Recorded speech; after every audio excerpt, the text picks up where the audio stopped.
That's right. We are live. You know what day is today? That's right. It is Tuesday. Fan Zone Tuesday. You already know the vibe. I am always by my side, my co-host, MMG himself, Mr. Hoodie Manny. How you doing, Hoodie? First off, my name says Manny Olivo. You address me as such. Thank you. We already starting with the BS this early in the show? Hey, first off, let me give a shout out to my family. My goddaughter. Shout out to my cousin Priscilla and her husband Brandon. They went to the Magic versus Thunder game. They live out in Orlando, so they went to the game on Sunday, and they were able to get on the court and everything. And my goddaughter Vivian, she was able to climb on the ladder and actually cut a piece of the net. So, shout out to the Magic for allowing that experience for my goddaughter. I know she was excited. Just like I have a video of it, I was proud. But also shout out to my other cousin, Victoria and Theodoro. I love them, and I'll see them soon. So, and they're watching, so they're actually fans of the show. So, shout out to them. That's the only sentiment I'm gonna be for now. So, Mike, why are you wearing a leprechaun hat on? You representing Boston all of a sudden? Aren't you a Knicks fan? What are you doing here? See, don't bring up the Irish. Don't bring up the whole. Oh, I'm Irish, and I'm Irish too, fan. But you wearing this hat, and I had to call you out on that this morning, and Carl defended you. Because that's what Celtic fans do. They defend each other. And I don't know, Knicks fans. Your man's rocking. Yeah, and it says SFC. Yeah, he embroidered that in there. Let's be honest here to save his skin. He's a Boston fan, fellas, ladies and gentlemen. How you doing, Mike? Are you finished yet? It's great. So, good evening, Manny Olivo. I hope you are doing well. I appreciate you being here today with me. And it's going to be a long show if this is the energy you're going to be providing, but that's okay. No, just to reiterate to many of my fellow Knicks fans, this is not a Celtics hat. This is me rocking the month of March. It is not just March Madness. It is the celebration of the Italian Irishman himself, Mr. St. Patrick himself. So everywhere we are celebrating St. Patty's Day. We have another celebration in Bay Ridge. And yes, I am rocking my heritage. So if a team has the same moniker, that is on them. But for me, it is about what I bleed. But I see you bleed green. I bleed green. You want to find out? Oh, Knicks fans. I just exposed one of your former fans. Oh, my God. You bleed green, sir. You bleed green. Celtics colors is green. I love it. Anyway, we have had a lot going on the last month of March, right? Last week. But, the whole month of March I want to talk about. The fact that we are going into 10 days from now, will be in April. And the amount of moves that have happened, not just in the NHL, not just in MLB, but NFL. And the amount of moves, I don't even remember who's on a certain roster anymore. That's how many moves have been made. I have to go on Madden and see if it'll update for me, or I'm going to have to be making the same type of trades to put people where they need to go. Because the quarterback carousel that has occurred over the last 2 weeks has been ridiculous. I don't even know how to fathom this, but we actually got a special guest today, and he's going to be coming on in a few minutes. My man, Dexter Henry, works New York Post as a commentator, talks sports. He has his own podcast. He's been doing amazing, amazing things, and he's going to be coming on tonight to be able to hopefully put you in your place. But I don't know if that ever happened. I mean, in my place. I don't know if that ever happened. So you pretty much brought a guest to set me up. That's what you and Carl. I set you up on everything. That was what you and Carl were talking about. I see how it is. What? I see how it Can I is. ask you a question, Manny? Can I ask you a question? This is off script right now. Why Plot, do you plot. think everybody is out to get you? Because that's always been my life. Just because you're Los Angeles / Oakland, as Steph with 2 Fs brought up yesterday on Smoke and Mirrors. Don't do that.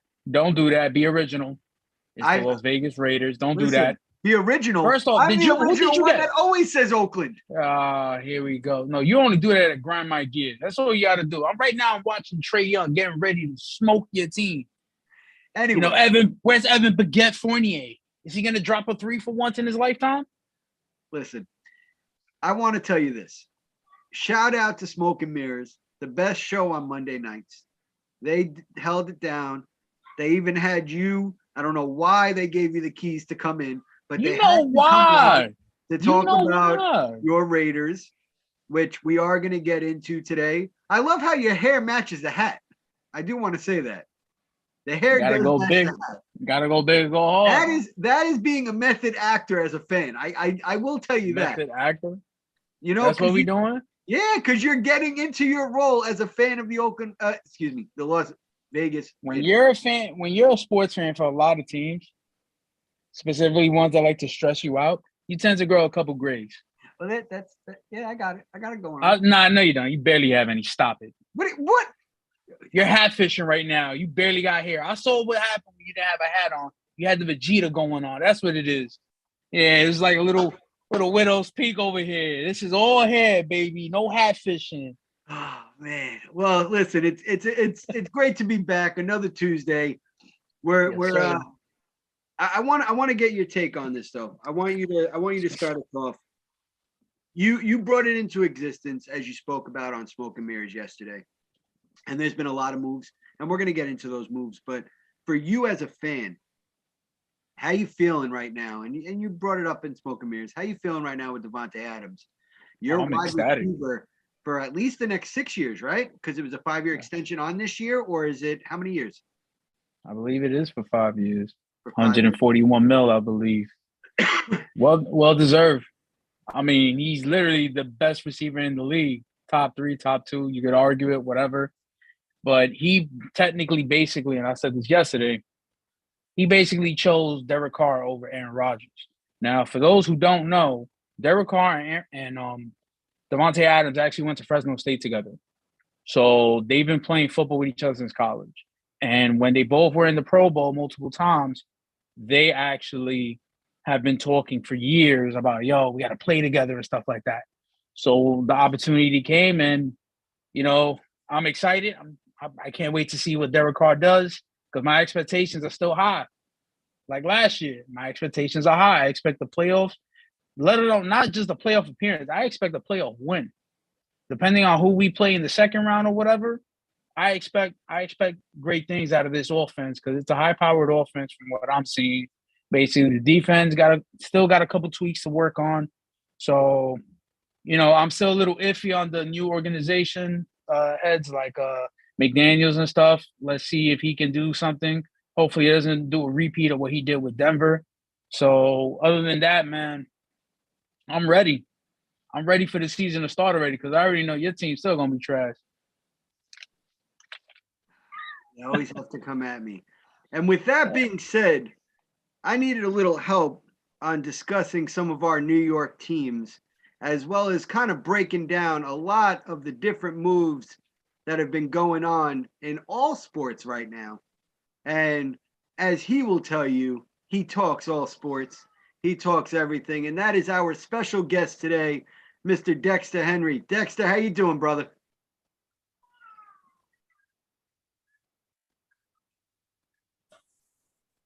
There he is.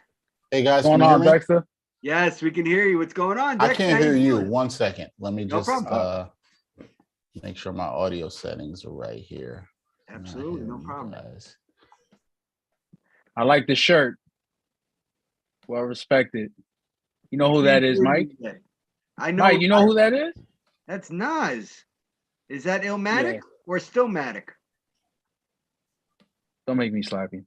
Is that? I'm asking a question. Don't be disrespectful, Mike. I'm not. Who? How am I? Dude, me and you got to go to school about what disrespect is all about. So, Dexter, how you doing, brother? I'm good, man. Good to see you. It is great Mike, to see you. Manny, good to see you too, man. Thank What's you. going on, sir? Like the shirt of choice. Thank like you, it. man. Thank you, man. It's Now's all day. my favorite hip hop album. So yeah, there we go. Can you enlighten Mike, because apparently he doesn't know the difference between Illmatic and Stillmatic. I was asking which one it was. That's all I was asking. Oh man, that's bad, Mike. You got to recognize the cover, man.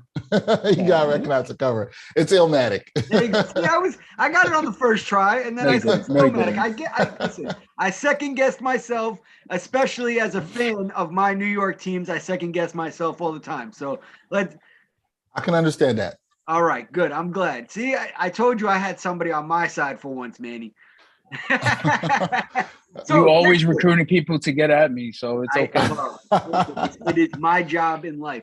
So, Dexter, we want you to first and foremost, let everybody know all the great things that you are doing out there in the media world. Introduce yourself to the fans. We've been wanting to get you on for a couple of weeks, but we wanted to make sure it was the right time. Yeah. All these moves, it is the right time.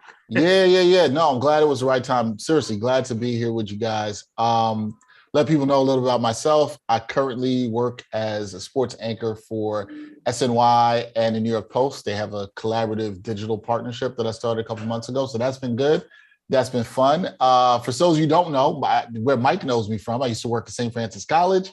As a new media coordinator there for 6 years. Great times there. Love SFC to the core. Love it to my heart. I also do a couple other stuff independently. I have a podcast, Ain't Hard to Sell podcast, with my man Brian Fonseca, St. Francis alum. We talk sports and hip hop. So, Manny, I know you sound like you would like that. Definitely. Okay, good. Because you respected the Nas shirt, so I know what's up. And I also do a digital NBA show 3 times a week through my production company, Backpack Broadcasting, called the NBA Exchange. Talk about a lot of stuff in basketball, have different guests, different writers on. So it's fun, man. But I always love, so when Mike hit me up, whenever I could do anything with other independent media, man, I always got to support that. So I'm here. So that's me. That's what I do. And yeah, glad to be here, guys. Excellent. That's what's up. So Mike didn't tell you, but I actually went to SFC as well. Oh, you're SFC. Oh, you went to SFC too. Okay. Class of 2010. So okay, right before I got there. Okay. Yeah, but I know Ruben and a couple of fellas. I know Wom and stuff. Yeah. If it wasn't for me, Mike would have never been student body president. Just letting everybody know. Wow. He came to me, and I had to, I was like the Godfather. I had to let everybody know, vote for this man right here.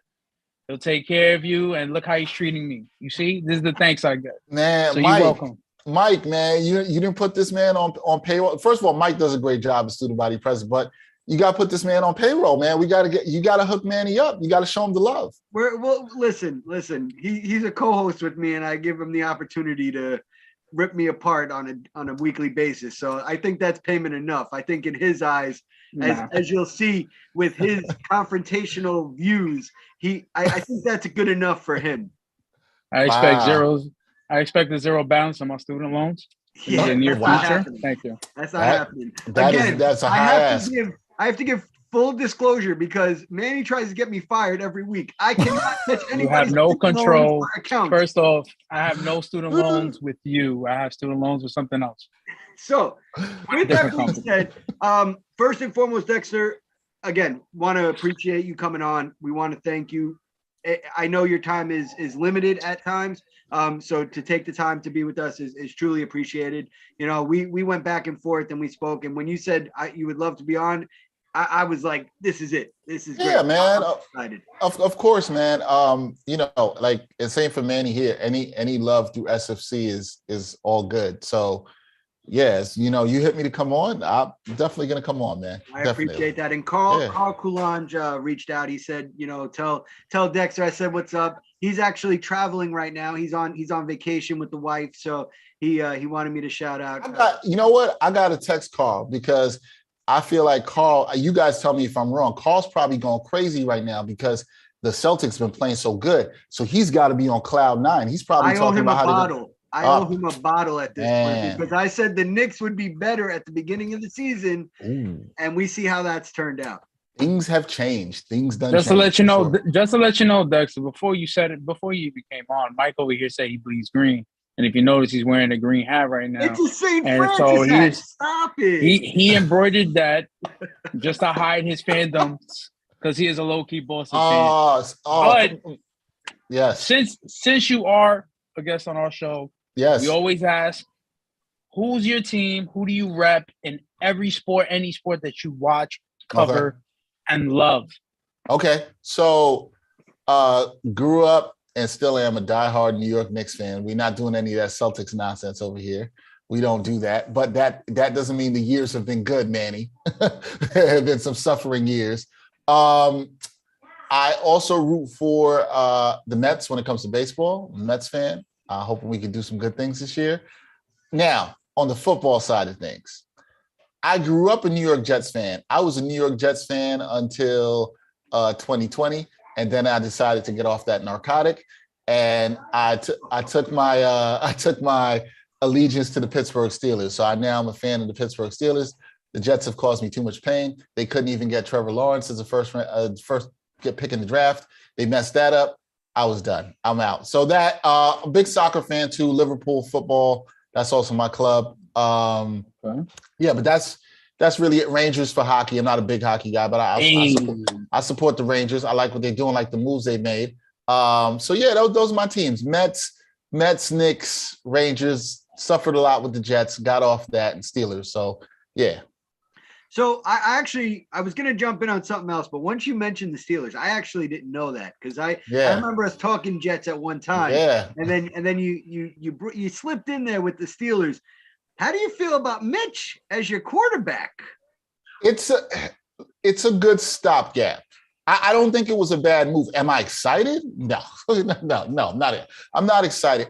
But Trubisky wasn't off. He wasn't terrible in Chicago. And now he sat behind Josh Allen. I actually thought the Giants should have signed him. I was shocked they didn't sign him. Yeah. I was a little shocked at that. But for the Steelers, I think it's fine. It really depends on what they're going to do in the draft this year. There's not really a great quarterback. Would you get Kenny Pickett from my alma mater Pitt right there in Pittsburgh? Would you go for him? I don't know. Maybe they're going to wait the next year to the draft. So as a stopgap quarterback, I'm fine with it. I don't think they're contending for a championship in the next season or two. Could they probably sneak into a playoff wildcard spot? Yeah, probably could see that maybe. If they get some decent quarterback play in the offensive line's fine. But right for a stopgap over the next couple of years, I'm fine with it. It's okay. That's okay. Well, let me ask you, with the move that happened recently with Deshaun Watson going to the Browns, do you see Pittsburgh possibly trying to make a move at a Baker Mayfield and doing a 1-2 combo between him and Mitch Trubisky? Wow. First of all, I don't see the Steelers trading with the Browns. Like, that's just hard for me to even imagine right now. Second of all, Baker Mayfield has disappointed me. So I don't believe in Baker Mayfield. Is it going to sound a little bit crazy? I think the Steelers are actually better off with Mitchell Trubisky and the way they're trying to go than investing in Baker Mayfield, right? I'm just not sold on it. But I think the question you're asking too, Mike, is where's Baker Mayfield going? Because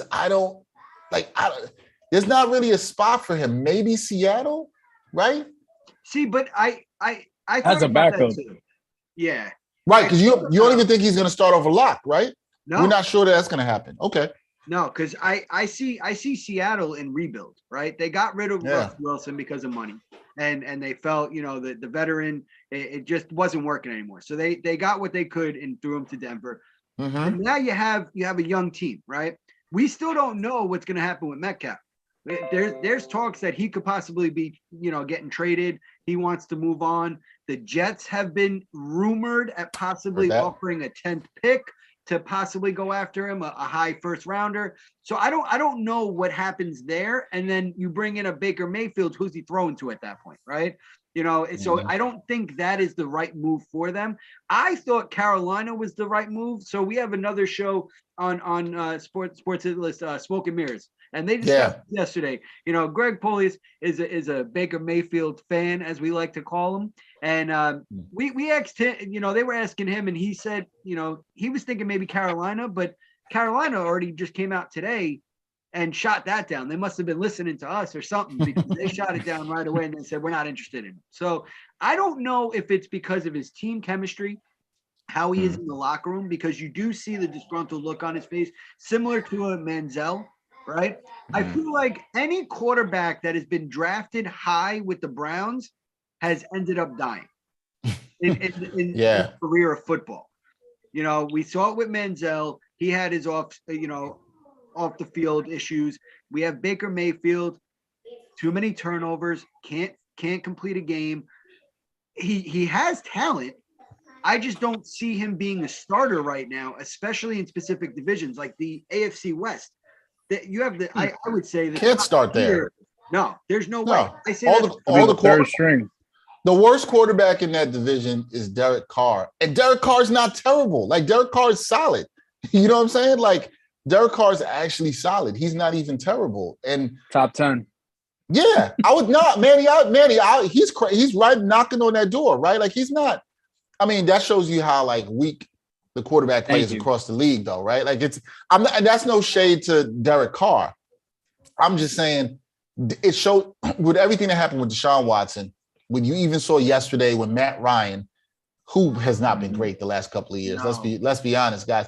Think about this. The Colts are saying they would rather go give up the 3rd round pick, get Matt Ryan, than they would invest, because Baker Mayfield will cost more financially and with picks. They would rather do that than go after Baker Mayfield, who's younger. The Colts would rather have Ryan as a stopgap to whoever they draft next. That's an indictment on Baker Mayfield. And Baker even said he wanted to be traded to the Colts. I know. And they were like, nah. They're like, nope, no, we don't want that. They went right away and they went to the Falcons. Yo, you got Matt Ryan? We'll take him. No, we're good. Like, Manny, I see you about to say that's not a good look. That's like for Mayfield and Carolina saying that they're out, which you're right, Mike. You brought that up. That's realistically was his only option left. Unless I'm missing something that I'm not thinking about, guys. That realistically was his only option, because where else was he going to go? And I think you're right, Mike, about Seattle. I think they're going to invest in Locke. Yeah. They're going to just keep the rebuild course. Where else is Baker going? I mean, San Francisco, no. Even Garoppolo's still up in the air, but they're probably going to bring him back and have him with Lance. They're probably going to see what happens there. Where's Mayfield going? And you hit the nail on the head, Mike. The biggest problem with Mayfield is he's had talent. He had OBJ. OBJ got frustrated because he couldn't get him the ball. He had Landry. You had 2 top wide receivers, and you couldn't get it done. That's going to be the stain on his career, unless he bounces back someplace else, is that you had this talent and you couldn't get it done. And go ahead, man. Yeah. No, I forgot to say also, to add to that, he also had 2 really good running backs. That too. Yep. Nick Chubb, right? Yeah. Nick Chubb, right. And so, even the Steelers weren't even going to. I don't think they would do it. They're going to do a trade with the Browns, but they weren't even going to sniff that door at this point. So I don't know what happens with Baker Mayfield, guys. Like, I have no idea. You know, it's maybe Miami. No, I think I hadn't thought about them. But are they still in on? I feel like they're still in on Tua with Tua. Yeah, right? I think they're sold on Tua the way he played last season. I don't think they make that move unless they're worried about Tua getting injured again, and that's why they go for a Baker. That's the only other thing I'm thinking of. Maybe the Patriots give up like an 8th round draft pick for him.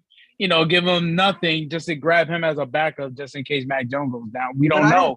It's like a lottery to see who really wants this guy. Because, again, like you said before, Dexter, it's like nobody wants him. Not even the worst teams want. So it's like ain't he still on a rookie contract or something like that? Like, is this? Yeah, I believe. I think this is last year. I think it's the last year of it, right? Which is also huge for him. But the fact that he seems to have no value.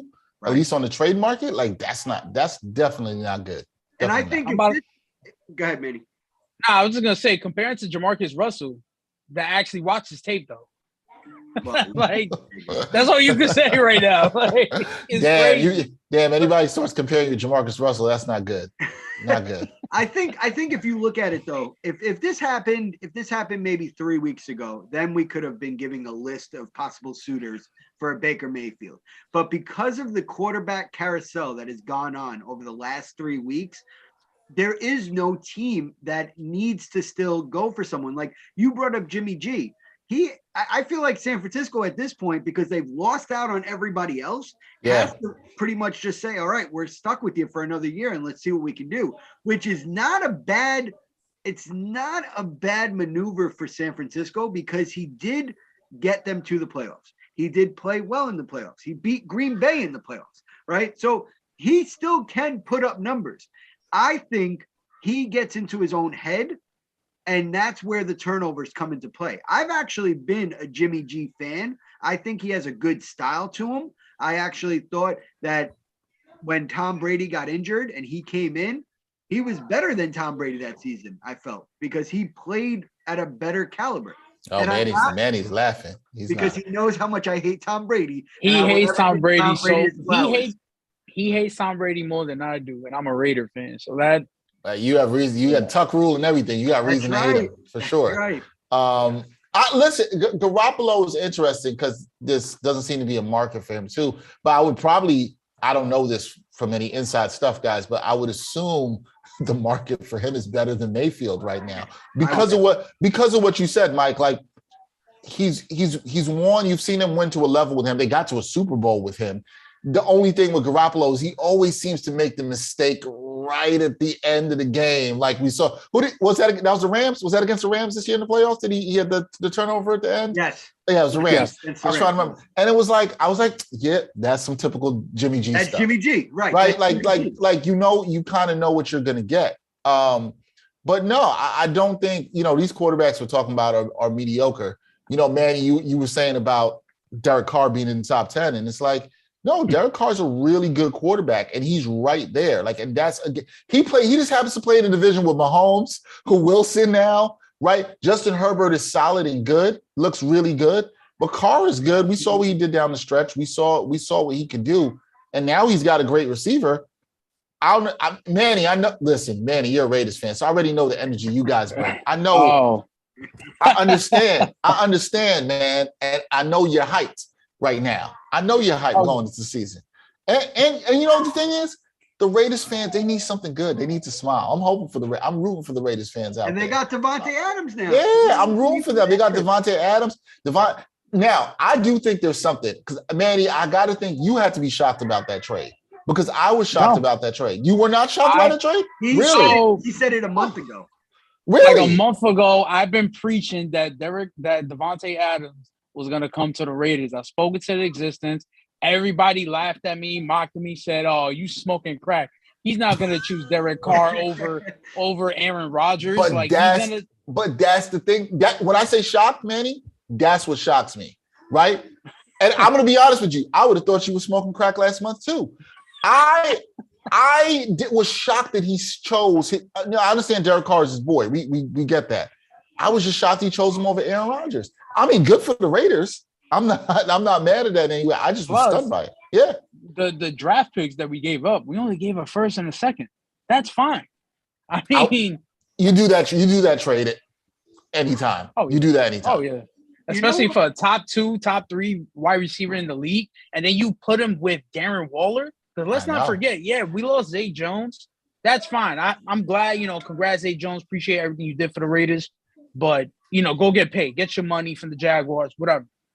But in the Raiders offense, the defense mainly focused on Waller. Yep. And the thing is, there were times Carr, throughout the games, he would constantly force feed it to Waller in double coverage, triple coverage, whatever. And the other guys, now, you got Renfro, you got Devontae Adams, you got Darren Waller, you got Josh Jacobs, who, if he can stay healthy for a whole season, trust me, that's a problem for defenses. So, again, I'm excited. The defense still needs some tweaks. I'm just waiting for that Stephon Gilmore, tweet from Adam Schefter saying he signed with the Raiders. I'm excited. I'm hoping that happens. Bring Bruce Irvin. Bring a couple other players. Not Bruce Irvin, sorry. Bobby Wagner. Yeah. I'll steal him from the Broncos, because yeah, the AFC West is scaring me, but it's the most competitive, in my opinion. I've been saying this for years, regardless. So, my expectations are very high for Derek Carr. But as a Raider fan, I'm ecstatic. I'm looking forward to the season. You should. I think you should. Well, I do. I appreciate that. I have to agree with you, Dex, because I was very shocked at that move. Only because they tendered him, right? They put a tag on him. Aaron Rodgers is coming back. So I'm thinking, all right, this is that gimme year where Devontae Adams is going to put up those numbers with Aaron Rodgers. He's going to show him so that he can get banked next season, hopefully staying with Green Bay because Aaron Rodgers is already getting banked. And that's how they were going to do it to make that 1-2 combo. And then all of a sudden I saw the move and I was like, all right, Manny must have paid somebody on the table or did some voodoo because all of a sudden it happened, which applause to you because that was an amazing move. But that wasn't the only move that happened over the last couple of days. Deshaun Watson released the chains, break the chains, and has finally been let go from Houston and now can resurrect his career in Cleveland. Now, I'm a little worried about that, though. Yeah, I can understand probably why. Yes. Because, one, his cases aren't fully completed yet. Yep. It's all money that is committed to him at this point. It's all guaranteed money. But then also, the other thing that gets me with that is he's had an entire season off. Who's to say how he's going to perform coming off of an entire season of, yes, he might have been practicing, but he hasn't been in game. And even with those healthy scratches sitting on the sidelines, he has not been in game. So I'm wondering if you can give, any inside tips. What do you think he does going to Cleveland? Well, the first thing, right, is, how much is he going to play this year, right? Like, it's likely he will be suspended by the NFL. Yeah. Although I found it very interesting that his agent, shout out to his agent.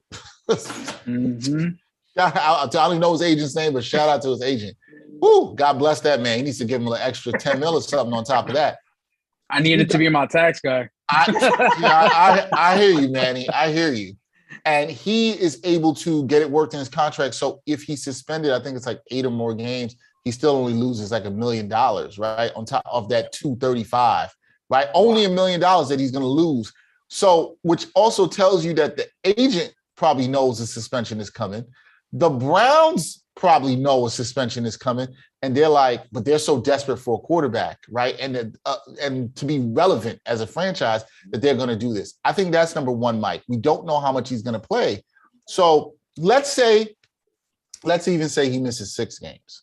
Let's just throw that out as a number. And they're 2-4, right? And in the division, you still got the Steelers, you still got the Ravens, okay? The Bengals just went to the Super Bowl, right? Now you're coming in with a fan base that's been hungry for you to win for years. You haven't done anything. You've had good quarterbacks. It hasn't panned out. We've seen it. We know. There's a lot of pressure on him there. And he doesn't have that time to get acclimated with his teammates over the first 6 weeks. All of us, we've been watching football long enough. You know chemistry matters. We know all that stuff matters. I can't, and he hasn't played in a year. We know Deshaun Watson's got talent. There's no doubt about that. But you're asking a lot of him to come in a situation in a year where he's probably going to be suspended. I'm not saying I don't think he could play well. I don't know if he could overcome them having a slow start. And I don't even know, like, who's backing him up? Who's going to be the backup quarterback? If Baker stays, it's Baker. I don't see. Here's the thing. Can you see Baker staying there as a backup? But where does he go? That's a question. But think about it. He's got to stay there as a backup, Mike. I hear what you're saying about you don't know where he goes. I hear you. He's got to stay there as a backup and then know that this guy's coming to replace him when your team has basically said, we don't want you. They've been shopping you. We don't want you. Nobody else wants you. And now you got to stay and eat it. I mean, he's getting paid. I guess we can all say that. Let me throw you a curveball here. Sure. Jack. Let me throw you a curveball. Sure. Say Baker is the backup, right? Deshaun gets suspended 6 games. All of a sudden, Baker goes 5-1. I know. What do? You can't. I mean, here's the thing. I hate saying that you can't. You can always do something. I was going to say you can't bench him, and it'll be crazy. But what if he goes 6-0, right? What if he's like, you're gonna sit down the QB who's perfect, but the other problem is you're paying somebody $235 million, yes. and nobody want, and you have to show something for that investment, right? You have to show something to the fan base for that investment. I know if it was my team, I'm like, y'all need to get him out there and play him. Oh, gamble. It's a gamble. It's a gamble. But it also helps. Yeah. I don't know how he's going to play. I think a lot of it has to do too with what happens with his cases, which I'm glad you mentioned, Mike.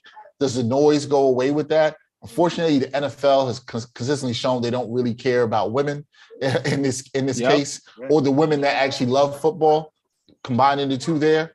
And I think that what it shows you with this contract and the way things have went on is that they're like, okay, this will be part of the news cycle and it'll go away and everybody will forget it and we'll move on. Because we've seen this other stuff happen with guys in the league who have done some nefarious things around or with women. So I don't know. It's asking a lot for him in a franchise that's also expecting a lot.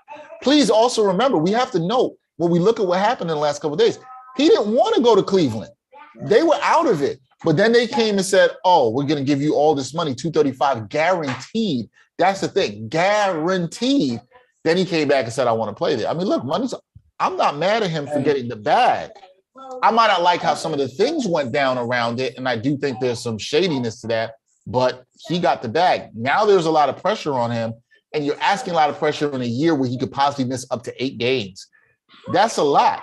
That's a lot, man. And then if he comes and doesn't play well, because you gave me a scenario, Mike, well, what if he doesn't play well?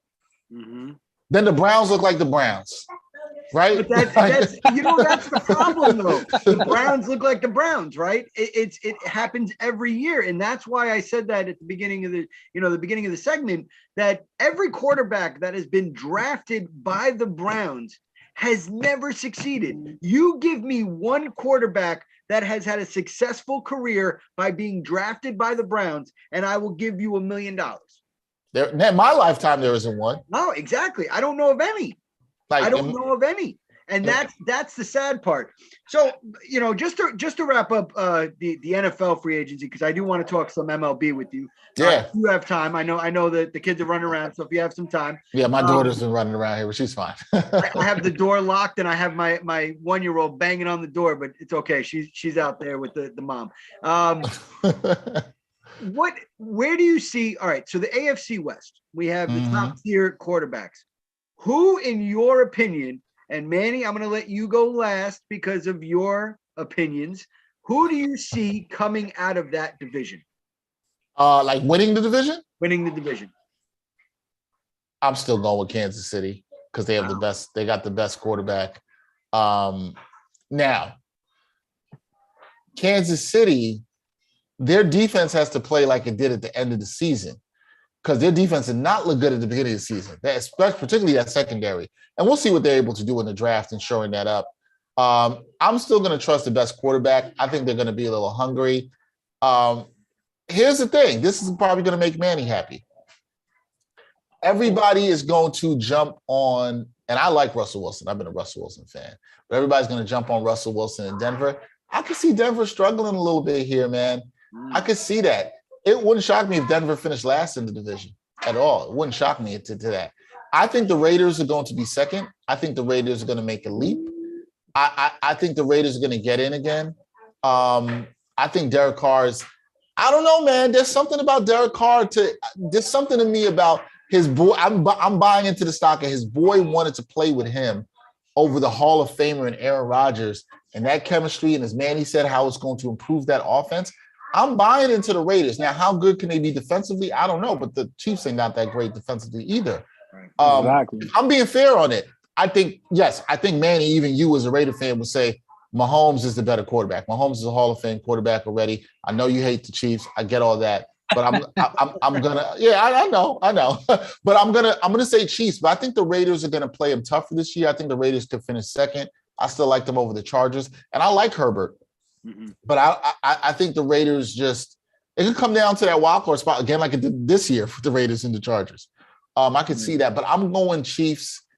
And I think that division is going to be a war, though. Like it's going to be tough. When I say the Broncos are finishing last, the Broncos could finish last, and they could be 9-8. It wouldn't shock me. And they finished last in the division. That's how good I think that division could be.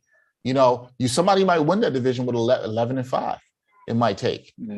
10-6 wouldn't, I'm sorry, we're playing 17 games now, right? So it might be, 11-6, right? Or 10-7 wouldn't shock me at all whatsoever. Because I think that division is going to be tough. I'm going to go with the Chiefs. Sorry, Manny, but I can see you guys getting in as a wild card. I appreciate you. You got them at least getting second, so I appreciate that. Everybody else here is putting the Raiders last at all times. Last? So I really don't care.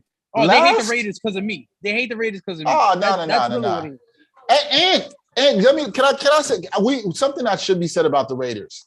And I was a little bit disappointed because who did you guys hire as a coach? It's escaping me right now. Josh McDaniels. Okay, I didn't love that. Nope. Here's why I didn't love that. First of all, and I'm forgetting his name, and I apologize to the brother. The guy who got you to the playoffs last year did a tremendous job. Bisaccia. Tremendous. Should have got the position. This guy coached his butt off, got the Raiders in there. The Raiders won a fantastic Sunday night game, which I was praying for you guys to win so the Steelers could get in. And then you don't bring her back when you bring Josh McDaniels, who we've seen not work as a head coach, and he doesn't get a shot. That was disappointing to me, very disappointing to me, because I thought he did a tremendous job, and I felt like almost nobody was talking about it. Everybody was giving Gruden all this credit. Gruden never got the job done. This guy, exactly. And when you look at everything that went on with Gruden during the season, to him to still get the team to the playoffs with all that stuff going around the team, that was a tremendous job. That man got disrespected. So thank you. That's just they interviewed him for 1 hour and probably just like, yeah, it's over for you. Like, it's ridiculous. Why for Josh McDaniels? Because it's a name. That's the problem with Mark Davis. He goes for whatever names are available. That's true. You're right. That's why they threw so much money at Gruden. You brought back John Gruden, gave him $100 million for 10 years, and the man hasn't coached for almost 18 years. Yep. And then when he comes in, he trades Khalil Mack. Like, what? Well, don't even get me started on that trade. Have you realized that with all the draft picks and stuff that we've gotten and used and everything, the 2020 draft was probably the worst draft fees that we've ever gotten, just based on all the offseason issues, outside issues. Mm-hmm. Then the only good thing was Mason Crosby, Mad Max. I mean, not Mason Crosby, Mad Max Crosby. You get him. He's the knight in shining armor, pretty much. Like, this man I love it. Like, his energy and everything and what he does is amazing. So to have him and just showing the league exactly what he's about, because a lot of people, I had some high hopes for Cleveland Farrell as well. He was a bust. All these other draft picks just haunted me, and we only had one guy. And then you had also almost probably had an opportunity to get back Khalil Mack this year, but then he goes to the Chargers now. So now it's just going to be even more interesting with him, Derwin James, Joey Bosa going against our O-line. So, he's going to be looking to kill y'all 2 times a year. He's looking to kill you guys. Yeah, that trade never made sense to me.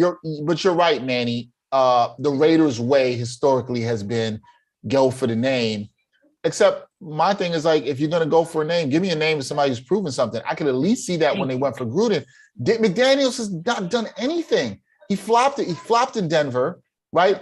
And we got to stop doing this in the NFL. Please stop buying into the Belichick tree stock.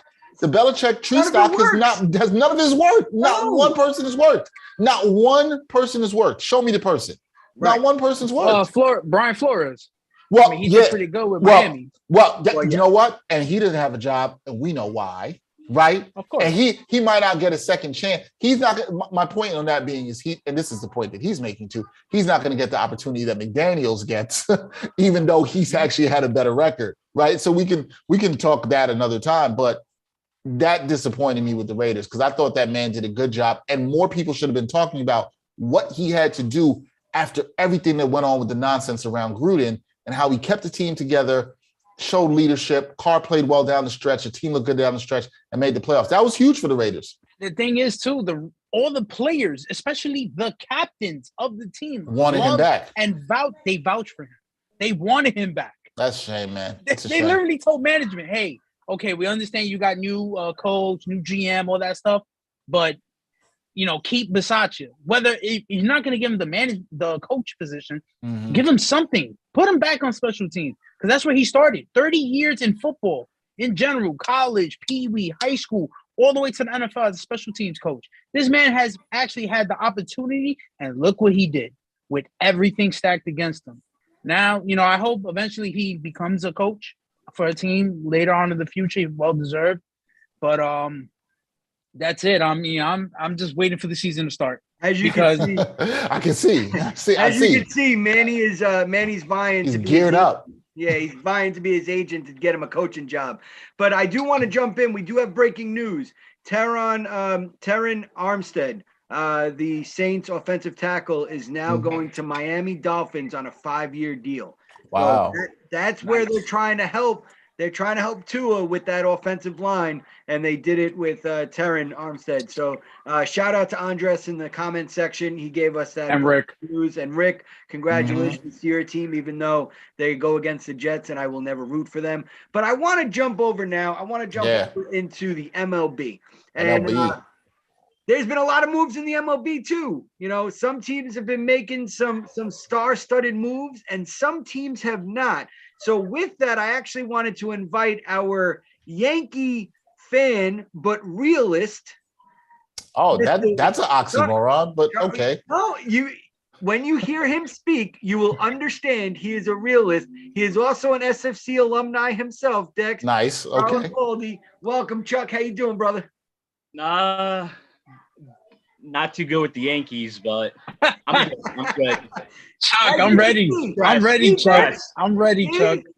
So I want to jump in on some of these moves that have been made. And Dex, I want you to give us your opinion how the Mets and the Yankees have been faring up within their divisions with these offseason moves thus far. All right, so we'll start with the Yankees because Charles is disappointed here.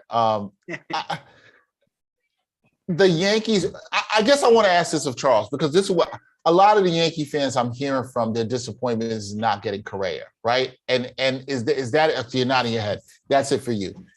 I think that's fair, right? Considering the contract you saw him get from the Twins, right? Those 3 years, he's got all the opt-outs. It's like an NBA style contract, right? He's got all the opt-outs there. And there was something, I think Andy Martino had reported this with SNY, saying that they did talk about it up to the day before, about some framework of a 4-year deal. And I think for the Yankee fan, why it's frustrating is, Yankee fans are spoiled. They're used to getting what they want. The Dodgers are that now. They're used to getting what they want, but they didn't get it. And I do think I'm surprised they weren't able to get that kind of deal. And I'm surprised that he went to Minnesota. I was stunned by that. So I know that burns because that filled the need for the Yankees. They're going to fill the shortstop hole, right? That's one part of it. The trade they made with Donaldson, with the Twins, right? Getting Donaldson. I like that. It was fine. It's nothing great. Are you excited about it if you're a Yankee fan?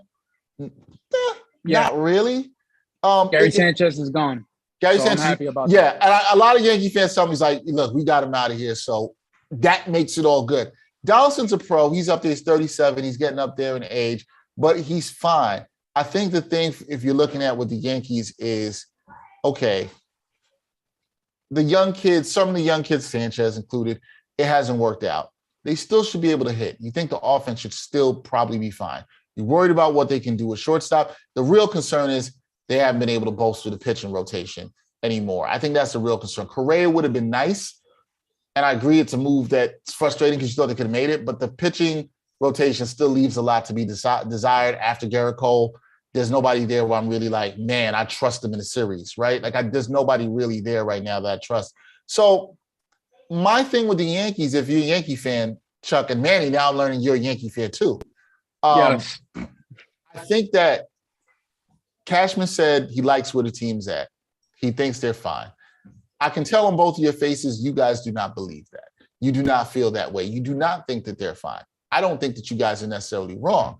However, I think what you guys got to hope for is that they're playing decently, maybe 10 games over 500 ball or something like that, and come around the trade deadline, you can maybe add or make some moves. I think that might be the way for the Yankees to go. I think the offense is good enough to do it, right? Can you compete with the Red Sox, the Blue Jays, yes, I think the Yankees can be hanging right in there. But I do think I think pitching's the key, man. Gotta add a pitcher. You get another pitcher. I don't know who that is right now, but if you could add another pitcher in there, I'd feel a lot better. A bona fide number 2 guy behind Cole, I'd feel better. To the Mets, real quick. And you guys know I'm a Mets fan. I love what the Mets Say have it done louder, this Dex. Say it louder. I like what the Mets have done this offseason, but Mike, it's just the kind of trepidation you have with the Mets. They're the Mets. Something always happens. Every time you have the high expectations, something happens. Manny's shaking his head like he enjoys it, right? Because he likes to see, you like to see the failure of the Mets. It's fine. Something happens. The thing with the Mets, though, is for me, okay, you have the thing is the top 2 in the rotation, the guys that we know what they can do. DeGrom's the man. He's great. Scherzer's getting older. Can he do that again? If those guys are healthy, I think the Mets can hit well enough. The pitching, I love the pickup they made for the 3rd starter. I think their pitching can be strong enough. But the key for me with the Mets is health. If the 2 guys at top rotation healthy, they'll be fine. If they're not, I disagree. It's a problem. I disagree. You disagree? Okay.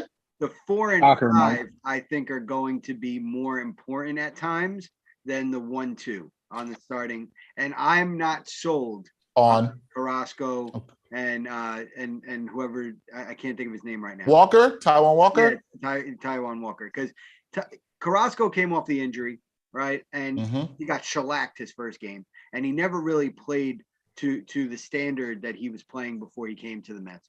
And then Taijuan, he had moments where he was a stud, but then they were pulling him at like the 6th inning, right? He would give like 1 bad at bat, 2 bad at bats, and all of a sudden they're pulling him.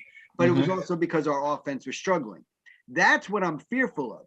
I'm fearful of, we're grabbing some of these stars like a Starling Marte, who I'm hearing could be injured to start the season, right? Yep. So I don't know when he actually starts. We're getting some of these pieces. We got the kid, I think I'm pronouncing his name right, Kana from Oakland. From Oakland. He could be a good star in the outfield, but I feel like we need another bat. Why are they not going back after Conforto? Okay, that's the question everybody's been asking me lately. Why are they not going after Conforto? I bring him back, especially now with the DH spot, right? The universal DH. I bring him back because you can get him at the right price. Now, Conforto, he messed his bag up, right? Because he could have there's rumors he could have got Mets had offered him $100 million contract, then go for 4 years or something like that, which is around what he wanted. Now, he turned down the qualifying offer, Mike, which was about, I think, $18 million. He's not getting that now. I think, Manny, I think he could very well get 1 year, from what I'm heard from people, 1 year, $13 million. If I'm the Mets, you do that. I'd do that yesterday, okay? You sign him for $13 million, you put him in. Now, did Conforto have a terrible year last year? Absolutely. He's stunk. He's terrible. He's motivated. I like when you get guys who are motivated to bounce back. Get him on a 1 year deal. He'll be motivated. Even if he sucks again, you can ship him off at the trade deadline. And if Cohen has said he's willing to spend over the $290, well, screw it. All right, bring him in. This feels good, Yankees fans. Mets fans couldn't talk like this for a while. They couldn't say things like, we're going to spend over the luxury tax. We're going to do whatever, the Mets could have got Correa. That would have really pissed the Yankee fans off, Mike. That would have been good. That would have really pissed them off. That would have been good. Oh, yeah. But I think your concerns are legit, Mike, about the end of the rotation. Walker, I'm not as worried about as Carrasco, right? Okay. But I hear your concerns with that. Especially if you don't want this to be a situation where, let's say DeGrom and Scherzer are healthy, but 4 and 5 sucks, and then you're every week, you're in 3 starts, you feel good about your top 3, but the last 2, you're like, I don't know, they might give up 5-6 runs in 4 innings. You're 3 and 2 every week. Yeah. Right. And that's not how you can build a lead in the division. So I'm actually, the other thing for me with the Mets is, I think the hitting can be okay. I don't know how good it can be, which is why your point about needing another bat, I think, is legit. Get another bat. Get a bat with something to prove. Conforto might not like it, but he might have to come back. Boris is his agent, so we know how that goes. He might have to come back with his, tail between his legs and take 13 million, maybe even 15. I think 15 is, if he wants 15, give him 15 for 1 year. Just do it, Or maybe the Yankees sign him. The Yankees can use Conforto. Yeah. Might want to put him in center. They don't spend money, so. Well, yeah. What happened? This doesn't even feel like the right New York baseball universe. We got Yankee fans complaining about not spending money. And the Met fans are like, when are we spending more? Yeah, like spend more. Come on, let's go. It's crazy. So before we get, I do have a couple of more another topic with MLB with the new rules that came out today with the CBA that I want to discuss. But before that, we did welcome Chuck on tonight because he did want to give his rant about his feelings on the Yankees. So I do want to give Chuck the floor before we get into the rules. So Chuck, I want to hear it. All right. Well, where do I start? First and foremost, I do agree with the statement that Hal needs to spend more. I do agree with that. But I do think it's becoming a narrative to point the finger. And I'll tell you this why. Yankees have a $250 million payroll. Always have a high payroll, no matter what. And after a certain point, it's why can't you win when you're spending the most money? And that falls back on Brian Cashman. And I think he needs to start feeling his seat a little bit warmer because there are trades that he failed to make. Garrett Cole, when he could have given up Frazier and or Andujar to get him back in 2017, which is what they needed. And we watched him go to Houston. A lot of moves. He didn't get Otani, and it burned him. And he went out and he got Stanton. Who plays right field for the New York Yankees? Aaron Judge. Who does Aaron Judge remind you of? Giancarlo Stanton. So why are you getting another Aaron Judge? This is the problem that we're starting to see with the Yankees, with the structure of the team. Gleyber Torres, you got him in the Chapman deal. Top 5 prospect, all of MLB. Couldn't make it as short. We knew that since he was in A-ball. We knew it, but Brian Cashman and his analytical department believes that they're the smartest people to ever walk the face of the earth. Well, guess what? They're not, because we all knew Gleyber couldn't play short. So in the offseason where Manny Machado was a free agent, who did the Yankees go sign? DJ LeMahieu. What position does DJ LeMahieu play? Second base. But what they did was they sold it as DJ LeMahieu is a versatile infielder that could play first, second, and third. Well, guess what? He cannot play third base. He does not have the arm to hold up for 162 games. DJ LeMahieu is 6'4". When you have that height, you're usually playing a corner. Well, guess what? Does he play a corner? No. Why is he at second? Because he can't hit for the power. So whenever Eddie texts saying, oh, well, DJ could be the third baseman, no, he cannot. And that's why they went out and got Josh Donaldson, right? So right now, they just blocked their 22-year-old top 5 prospect to go after DJ LeMahieu. Manny Machado would have been a perfect fit. Bryce Harper wanted to be a Yankee. Wore 34 because 3 and 4 make 7. Mickey Mantle, his father's favorite player. Swing made for Yankee Stadium. Didn't go after him. You know why? Because they got Stanton the year before. So these are the moves that the Yankees are making.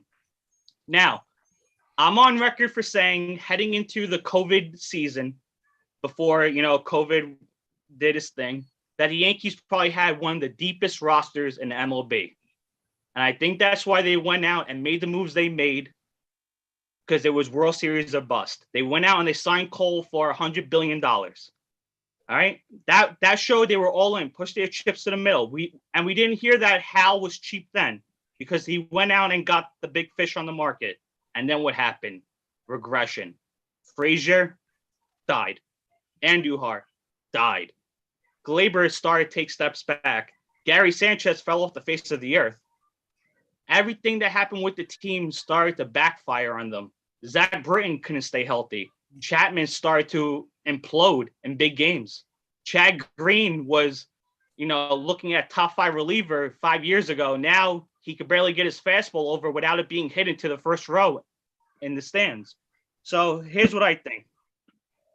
Yes, Correa would have fixed enormous problems for them. Shortstop, obviously, right? Would have been lovely. 3-year deal. Could have been the bridge to Volpe because they want Volpe and they have Peraza. But here's where I finally realized it. This team has finally realized they're not good. And you can't spend money to fix all your holes. And I think that's what they finally realized. If they went out and fixed all their holes, their payroll would be $300 million easily. And like Dexter and Mike just said, the Mets, they have a $290 million payroll. They give Max Scherzer $40 million, but do the Mets still not have holes? The Mets still have holes in their bullpen. They need a third baseman. I don't think Davis could be their third baseman for the full year. Now they need a center fielder. And I think this is what the Yankees saw. They don't have the depth anymore. All their good key prospects, do you know where they are right now? A-ball. And to win, you got to have guys in AAA because when Aaron Hicks gets hurt again, you need to call up somebody to replace him. So I think they finally realized we're going to retool on the fly. I think that's why they got Donaldson and kind of Falefa. Okay. Yeah. Guys to just be there because I think they're still good. They won 92 games last year, and I don't think that was a fluke. So I think they're still good enough to compete, but I think they realized we're not a World Series team, and teams are ahead of us. So let's retool on the fly like they did a couple of years ago. Be competitive for now, but start building up and spending the money when all the young prospects are ready to make the jump. Because as of right now, they're not good. They need a number two. Yeah, go ahead, man. I need to add one thing to your rant because I feel exactly how you feel. Do not sign Brett Gardner back. If Brett Gardner comes back to the Yankees, I'm going to visit Eddie Gonzalez. I know you're watching. I swear, you keep speaking this crap into existence. If I get a text saying that he got re-signed by the Yankees, I'm going to your house. Seriously. Like, it's going to boil. We're going to need Chuck again for the next week. I will say to what Chuck said. I thought you made a lot of good points in that rant, and I'm not sure there's anything I really disagree with you on. With that, I think one of the things you mentioned in going through that was that a lot of the young players that the Yankees were counting on, and this shows you how nothing is guaranteed in sports, right? A lot of the young guys that were counting on. If you really look at it, Judge is kind of the only one that's really panned out to be what we thought he could be. And you made a great point about Stanton and the duplicity of him with Judge. High strikeout guys, hit for power, not enough diversity in the lineup. That's something that the Yankees haven't really had, that I think you make really great points on. I also do think that you're right, that there is a realization among the organization. Well, 2 points I'm going to make. One, I think you're right about Cashman not getting enough heat. And I think Cashman has been a fine GM over his tenure. I think no reasonable Yankee fan is going to be like, he's been terrible. Now, can you get a little comfortable in your job sometimes? Absolutely. I think that's the point Charles is making here. That's really right. You can get a little comfortable sometimes, and he doesn't know if there's the pressure to say, okay, maybe get him. I'm not saying to get him out of here. I don't really like talking about people's jobs to get him up out of there, but maybe he doesn't feel that pressure. I think that's one. Two, I think you're also right about them looking at retooling, which is why you saw the trade with Donaldson as the centerpiece and doing that. With that said, what I was saying is, that's why I was adding the point is, you talked about how they won 92 games last year. It's still a solid team. They're going to compete. If you overachieve even a little bit, if you're 5 games over the pace of overachieving, are you in a position to still make that move come the deadline, maybe without giving away too many of those prospects that are in single A? Can you do something like that? I think the Yankees are in a position to do that. They're not in a terrible position. You make another great point, Chuck, in the fact that there's a lot of teams that spend a lot of money, including the Mets, but they still got holes, right? You're still trying to figure out, there's no perfect teams out there, and there's still concerns and questions. So the question really is, when we talk about everything that you said, and you and Manny brought up, and I agree, Brett Gardner probably shouldn't come back. We love him, but no. How far off are the Yankees, right? Like, that's kind of, when you take Chuck's points, which I think are all fantastic, is how far off are they from becoming a World Series contender? Is it a year? Is it 2 years? They've got some stuff there. They've had some misses, like Chuck said. Chuck's right. Every miss that he brought up, he's right about. That we're talking about players they legitimately could have got, right? Like Otani was a bad miss. There's no doubt about it. That's a bad, even more than Machado to me. Although I think you're right about Machado. right? And everything that went down with that. That's the one that I think really burns. And Stanton is the other one that burns because of the duplicity of how him and Judge are, right? In terms of you play him at the DH, but they're high strikeout guys. One last thing I want to say, Chuck, I thought there was another point you brought up that was really good. Front offices. The Yankees are not just exclusive to this. My annoyance with the game right now is everybody being a nerd, right? Everybody just is super over analytics. It's happening in all sports, but it's really happening in baseball. And I get it. Baseball's always been about the numbers, guys. We know this. But it's to the point where we're not having that balance of like numbers in the field. And you're blocking certain people from coming up, or you're not playing the right guys that can like fit a position or fit into a clubhouse culture, whatever culture that might be for your team. That's the thing that's annoying me with the game right now. And I think for Yankee fans, particularly, who saw a lot of success in the late 90s and early 2000s, for you guys, it's been a while. And you're like, what the hell is going on here? We're seeing the Dodgers spend. We're seeing the Mets spend, and that's messing y'all up because y'all ain't never seen the Mets spend like this. And now it's like, what's going on? But there has to be a balance. I think the biggest point that Chuck brings up is there's got to be a balance with the spending, looking at the numbers, looking at the feel for the game and knowing what's right, and also recognizing where you are. That's the biggest point you brought up, recognizing where you're at. If the Yankees have recognized that, what Chuck is saying, that they are not a championship team, that's cool. We understand the Yankees are about championships. They're going for 28. We get all that. But if they're not there and that's cool and they got to retool on the fly, it's a good move. But you got to hit on some more prospects coming up. That's the thing. And a lot of teams haven't done it. The Mets have really done that. Or the Mets had it with pitching. And Mike, the pitching didn't work out the way we thought it was 7 years ago. Yep. So you never know with these things, but I think, Chuck, spot on, man. Salute to you for what you said, because you have to recognize where you are and be realistic about it. So to Manny's point, I think this is where Manny's probably going. You bring back Brett Gardner. It's a Band-Aid on a bullet wound. You know what I'm saying? Like it's not really fixing anything, and you're nostalgic for the past with that. We love Brett Gardner. I'm sure you guys as Yankee fans love the contributions he's made to the team. Does he really help you right now? Nah. And what you guys need is a player that can come in and help you right now. Now, here's what I'm going to say, one last thing before I stop my little rant. The one thing I think the Yankees have going for them, right? Are the Twins terrible? And Correa might want out. I think you very well could be sitting next offseason talking about getting Correa. Or why this is beneficial for the Twins, who might realize by the middle of the season they can't keep Correa. Do you then trade for him?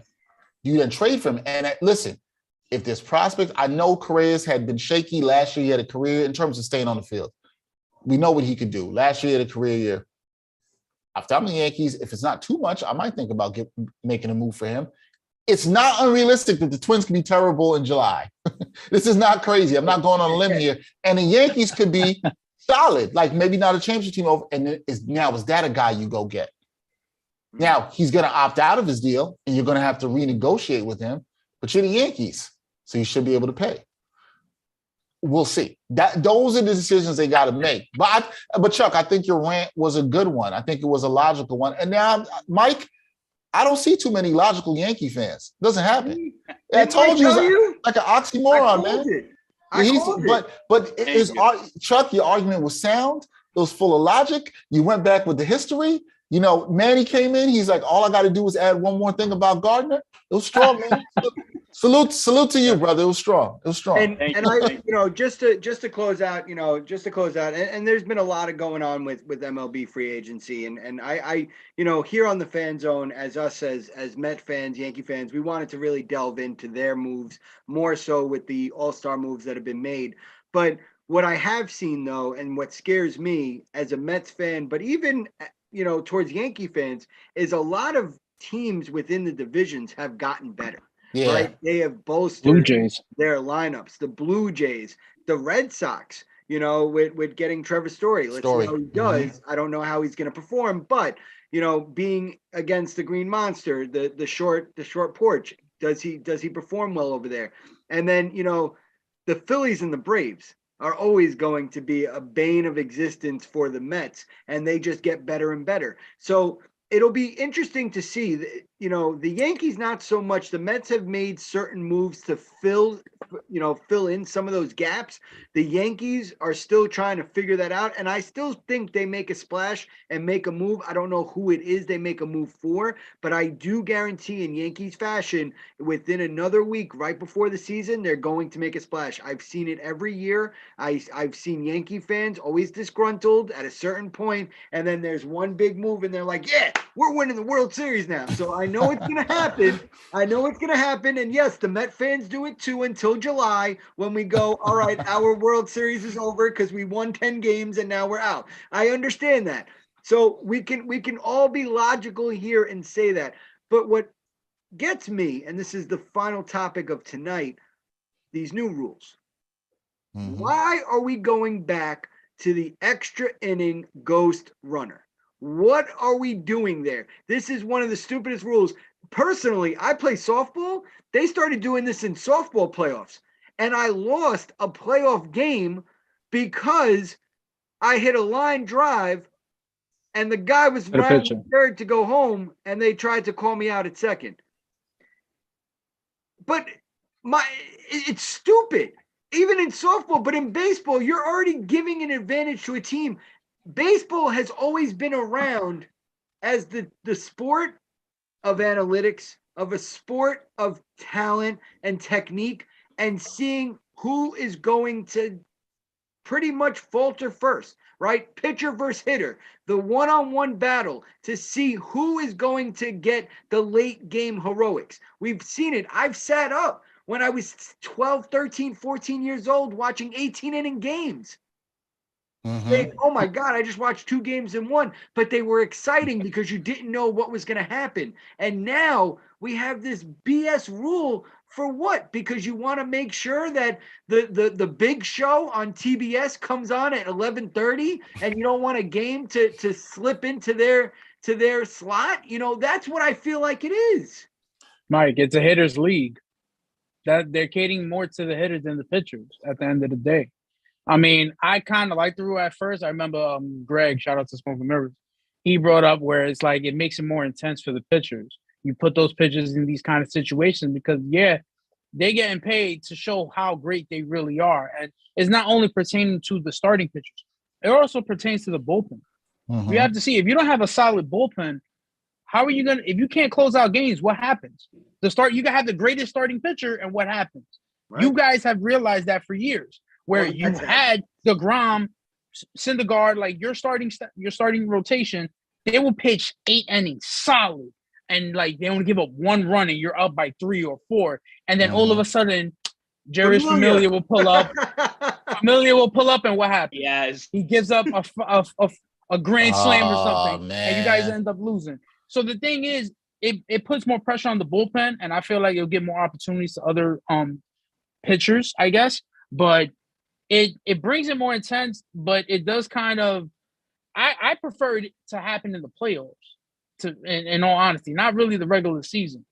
But I mean, I don't know. Did they take out the doubleheader 7-inning game? I think it's still, did they take that out already? It's back to 9 games. It was back to 9-inning games each game, but I don't know because they also were removing the ghost runner. The original CBA that came out, that was on the chopping block that it was going to be removed. Now they're saying for this season, they're keeping it in, which I don't understand, that if you already were getting rid of it, we haven't started the season yet. You can get rid of it. So why are we going backwards when we already got approved a CBA that got rid of certain standards that the players didn't want? Why is it going back in?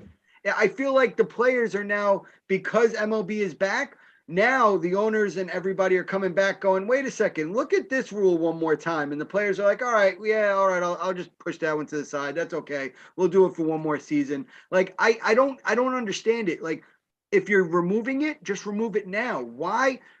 Think about it. This could be detrimental to certain teams, like you said, that don't have that type of bullpen to be able to secure an extra inning win when you already have a man on second. Remember, a lot of these bullpen pitchers, are pitchers that are lights out, but don't pitch and are better from pitching from the stretch, not pitching with people on base.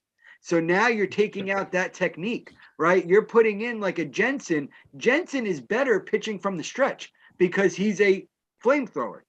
You put him in a situation in the 10th or 11th inning, and who's to say it gets that, but 10th or 11th inning and he's still pitching. Now you have him pitching in a different position.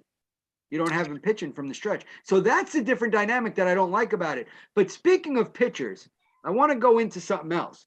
The Otani rule. Now, you mentioned, Dex, that the Yankees were stupid to have given up on the Otani sweepstakes, and I agree with you on that. But because of his amazing performance, they have made the Otani rule that because now we have universal DH, if a pitcher is pulled out of a game, they are allowed to stay in as the DH. So I like this. Go ahead, Dex. No, I like it too. I actually like this. This baseball, the points you guys were making before, Manny and Mike, baseball seems to like not be able to get out of its own way sometimes. I think they've been trying to do these things to, Mike, you talked about liking the game as a kid and growing up and watching extra inning games. It was the same for me too. And I think, but this is kind of affecting all sports. I'm kind of rambling here, but I think that baseball has been trying to attract younger audiences, right? And speed up the game. The game is inherently slow. Like my issue with baseball in the regular season has not ever really been that like the games have been long or whatever. Like it is what it is. I think what we maybe want to look at is, and I've talked to somebody about this on my podcast, they disagree with me, like the season is too long, right? Like that might be the thing. You're not going to change the essence of the game necessarily and all this stuff. Now, I like some of the stuff they did over a couple of years. I liked where they had like the batters couldn't step out the box because people were doing too much, adjusting their batting gloves and stuff like that. That was good. I actually liked the pitcher clock too. That were good. I think there are little things you can do to tweak and speed up the game. Putting the runner on second in the regular season. I'm actually with Manny on this. I understand what they're trying to do and not have a lot of long regular season games. And some of it probably has to do with TV, Mike. I don't think you're wrong on that. But part of what you said I love about baseball is the strategy, the drama, particularly in the postseason, right? And Manny, you said you like it in the postseason, although I always say I don't think the postseason needs any extra drama added to it. Like it's built in, it's there, right? Like it's there. But I understand what you're saying too. The Otani rule, why it's good is what I've been hoping for is I hope we see more Otanis. I hope that we see more people that are killing it, pitching and hitting, and you could utilize them in the game because it's going to be part of the strategy. See, that rule enhances strategy to me. And I think you'll see a generation coming up further as we get older of more guys like Otani that are like, no, I'm going to be a really dope, for lack of a better term, two-way player, right? I can pitch, I can hit, I can do stuff like that. And that's really good. And it's like, well, if you use Otani to pitch, why should you not be able to put him in the lineup? Or why should he be just out as a pitcher? Why can't he be used as a designated hitter when he has two valuable roles? Or why can't you put him in the field or at DH, whatever it may be? Like, why can't you do that? Like, so I like this one. I'm not a fan of the ghost runner. I'll be honest, I'm not a fan of it.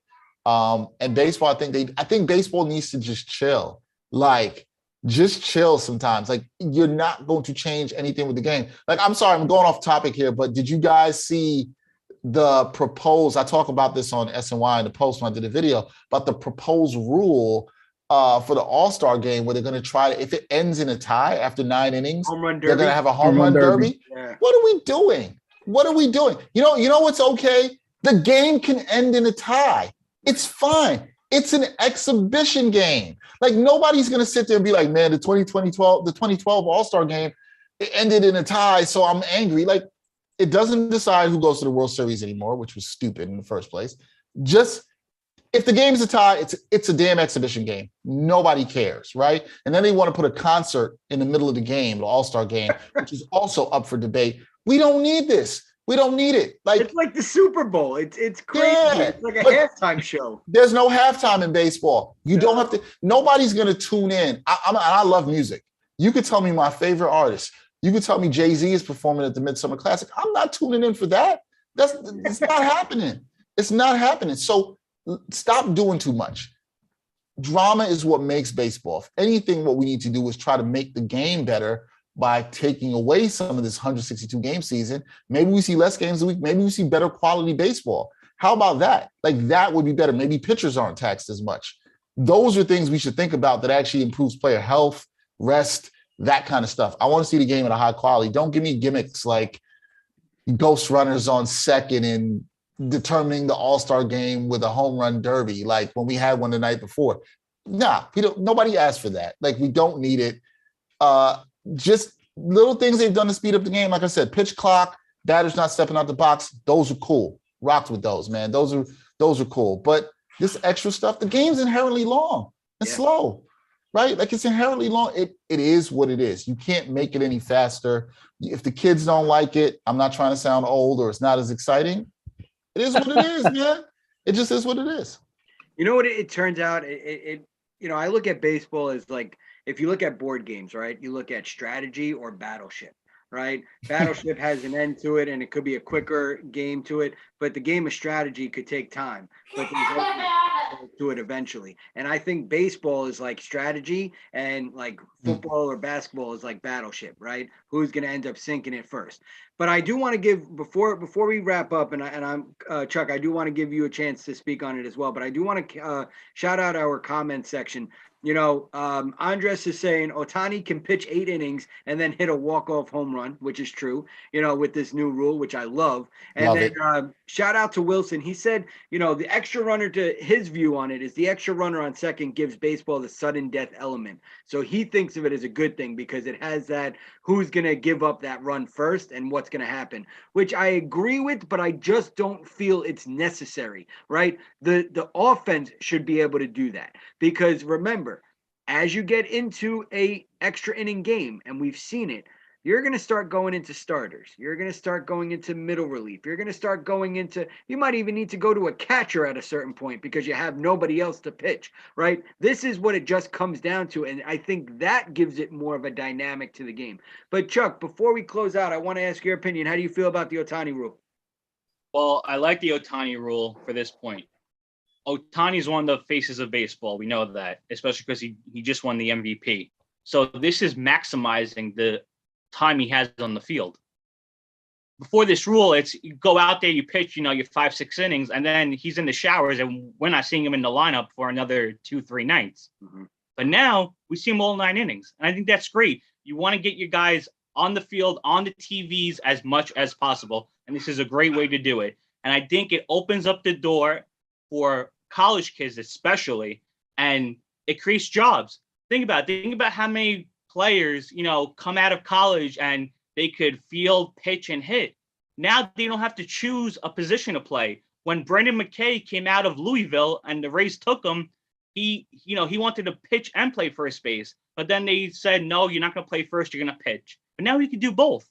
So I think this opens up the door for more guys and gives those guys the opportunity to have a better chance of reaching the majors and being in the lineup every day. And it's good to have these versatile guys, especially when the game has changed so much. Guys are more athletic now. A lot of people aren't stiffs anymore. It's not you only play the one position and that's it.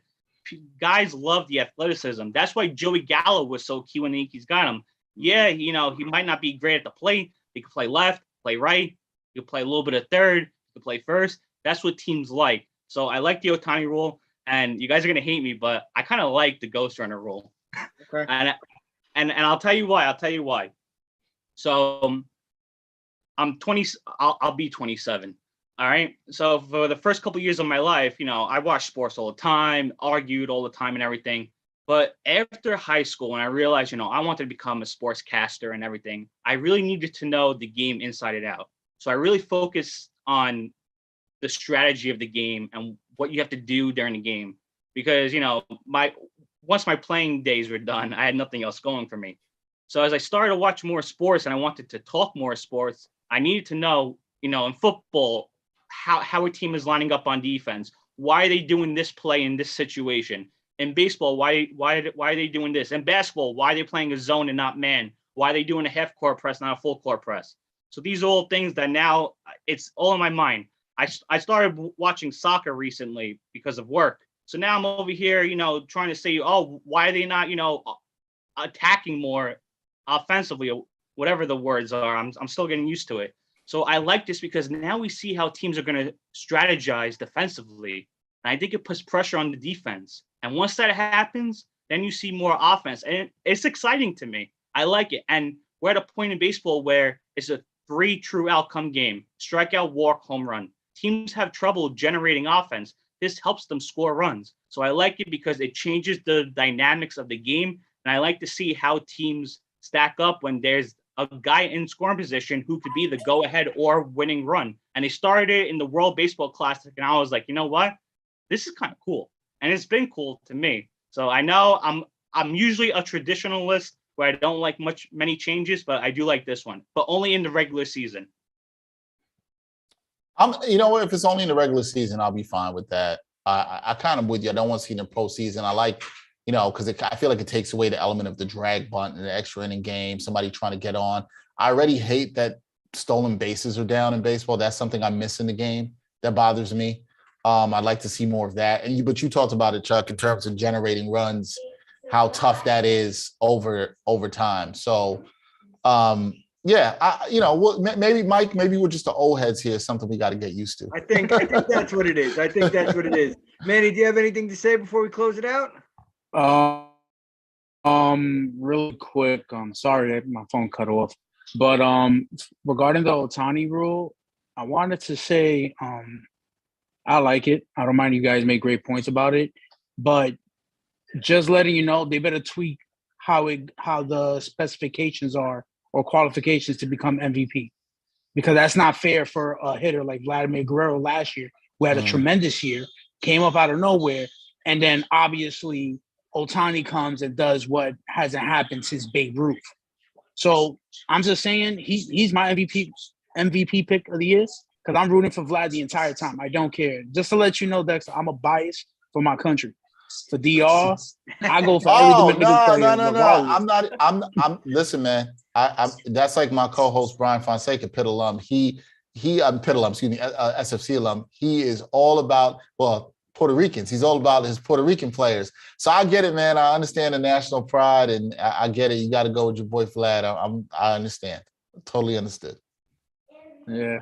But before we wrap up, we have this segment, since it's your first time. Sure. Hands of the week. Hands of the week. Okay. So it's any person, it could be anybody who pissed you off, whoever makes some crazy decisions, or a player that did you, since you're a Knicks fan, you could say, oh, I want to give Trae Young the hands because of what he did to my Knicks, or, and stuff like that. It goes for anybody. It's for the week. Again, it can be in sports. It can be anything. Anything is sport. First of all, I like the name of the segment, Hands of the Week. I didn't know it was going to be like putting hands on people. So that's different. I like that. I like the name. Manny is Manny Manos. So he likes to throw the hands if people get out of line. So. Listen, Manny. Sometimes people go, they cross the line. You got to show them the hands. I understand. I hear you on that. Hands of the week. Who gets the hands this week? Let me think about that. I almost want to say we should put the hands on the people who decided with the ghost runner rule, but I'm not gonna do that. Okay, hands of the week. Here's where we go. Hands of the week goes to the Cleveland Browns ownership, and it goes to the Cleveland Browns ownership because they tried to put out the statement saying that they did their due diligence when it came to Deshaun Watson. Meanwhile, we saw the lawyer who are representing the 22 women in these cases say that none of the NFL teams have contacted them. Now, I'm not shocked by any of this when it comes to the NFL, because it's the NFL. But yeah, they deserve to get their hands, because we know they're out there lying to the people. We know this isn't true. We know it isn't true. They could just come out and say, look, we are the Cleveland Browns. We haven't won a damn thing. Quarterbacks have stunk throughout our career. We're just desperate to win. So we gave this man the bag. And we don't care about women. Just be honest. Just be honest, because this is what they've shown. So hands goes to the Cleveland Browns and the ownership. But now they might have made a deal with the devil. And would it shock anybody if they're 2-14 next year? Nah, not me. I like it. There you go. Appreciate that. Chuck, who you going with? I think the answer is obvious. It goes to the entire New York Yankees front office, starting with Hal Steinbrenner, to Brian Cashman, to the recent graduate of NYU, who is now running numbers on their computer telling me that Brett Gardner is a better player than Bryce Harper. All right, I'm sick of the analytics. I'm sick of it all. I'm sick of all the dumb trades. It just doesn't stop. And once they start growing up and realizing that you can't win the game on a computer, which I'm currently on right now, you can't win a game like this. Baseball players are human. They aren't going to do what the computer tells you. All right. We aren't at that stage yet. I know we see, them making technology where machines start looking like people and doing human things. We're not at that stage yet. We're still all human. We're not aliens. So at that point, it goes to show that you have to win by what you see on the field. Use your eyes. Use your eyes. And that's all I got to say. Spend the money wisely. We're going to retool. I accepted the fact. I expect nothing else for the next 3 years. Anthony Volpe is going to be a star. Like Manny, I'm gonna root for Volpe because he's a Paisan. So I got to root for him. There you All go. right? Got to root for your people. He wants to be the next Derek Jeter. God bless him. Let him go do it. But that's all I got to say. I hate Brian Cashman. There you go. So I'm gonna jump in here, Manny. My hands of the week go to Yankee fans, and this is why. Wait, so you gonna put your hands on Chuck? That Chuck getting the hands? No, And hold Manny's on. getting the hands? See, Manny always could catch the hands. Me and Manny, we can always catch hands against each other. I've You caught already him on experienced that Saturday. many times. But Chuck is the only realist that I've spoken to, and Manny at times too, with how he feels about the organization. My problem with Yankee fans is you cry when you don't get your way, but then at the same time, you gloat when you think you have the best team in baseball. And yes, does it mean you're a fan? Absolutely. But Yankee fans take it to the next level, right? Right now, the Mets technically look better on paper than the Yankees, right? With our pitching staff, with our lineup. So as a Mets fan, in any chat or anything like that, I will discuss the fact that I think the Mets could be better than the Yankees. But of course, Yankee fans automatically go, well, if the Mets history proves anything, look at the way the pitching goes and look at the way the Yankees have always done. You're living off your 27 championships. And I'm tired of it. I'm tired of it. You can be happy for your team, but stop your bitching and complaining. Just listen, write a letter to Cashman, make a banner, take a helicopter, put it outside a beach, put it outside his beach front house, do something, but stop with the complaining and the bitching. The games haven't even started yet, and you're already telling yourself that your team's out of it. And this comes from a delusional Mets, Knicks, Rangers, Jets fan that thinks every beginning of the season I'm actually going to see a chip for my team, and I know that won't happen. But at least I have that confidence. There is no confidence here. And that's what kills me.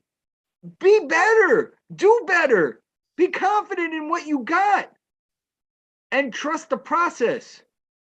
There's a long season. If you don't think it's going to do well, guess what? That's why the GM gets the bucks he gets to change your team. You don't like him?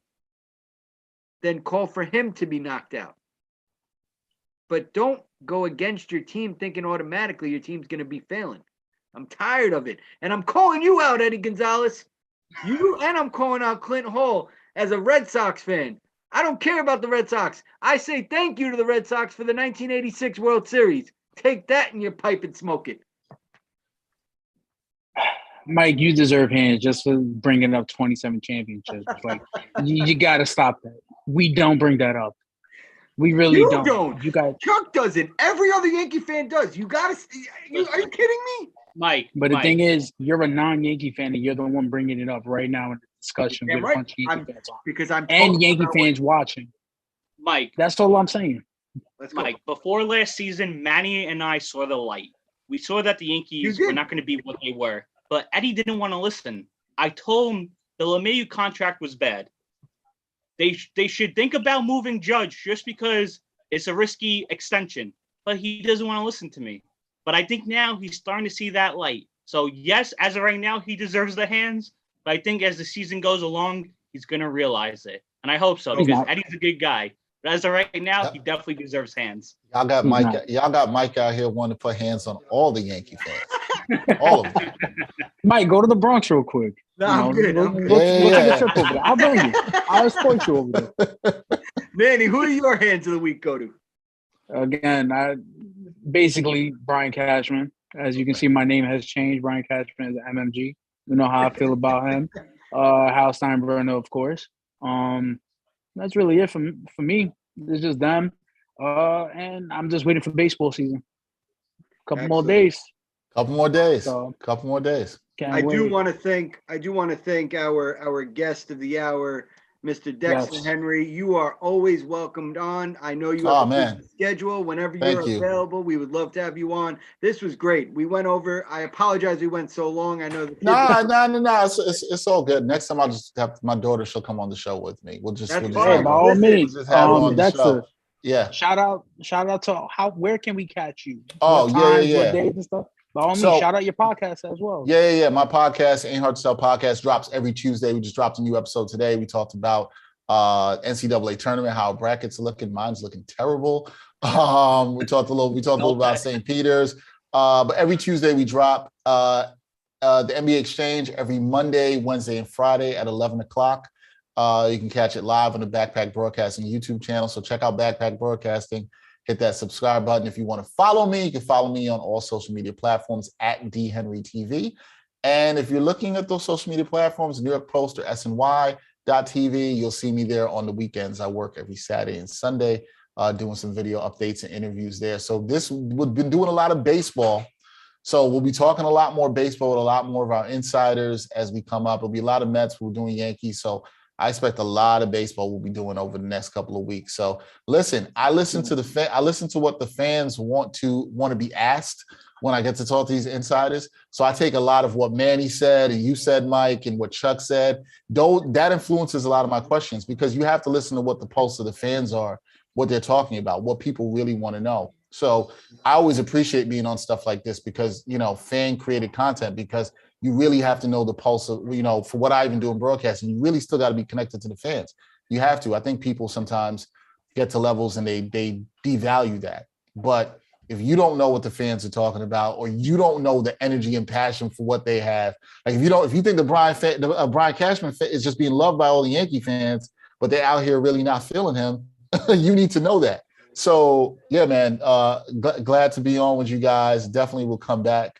Always love to support what anybody from SFC is doing. Was long part of the SFC family, and Mike, you've known me for a while. Carl as well too. So anytime you guys do something, it's all love. Always down to come and chop it up with y'all for sure. Appreciate you, brother. And Chuck, you're always welcome on. We love your rants. I think they're the best part of my week when I get to see Chuck's vein in the middle of his forehead. I'm all red. That's right. He's all sweaty and everything. It's like he worked out, but he was just ranting about the Yankees. Dying right now. But Manny, we're not the only show on the Sports Hit List streets. We have content for you Monday through Thursday. Monday evening at 7 p.m. you can 7:15 actually on the direct time. You can catch Smoke and Mirrors with the Police Brothers and Declan. You also then have 4 o'clock. Loyal to the E with Carl and Mike. You have Chirp and Chat with Ryan and the boys talking hockey. Then you got the best show on Tuesdays, the Fan Zone at 7 p.m. with Mike and Manny.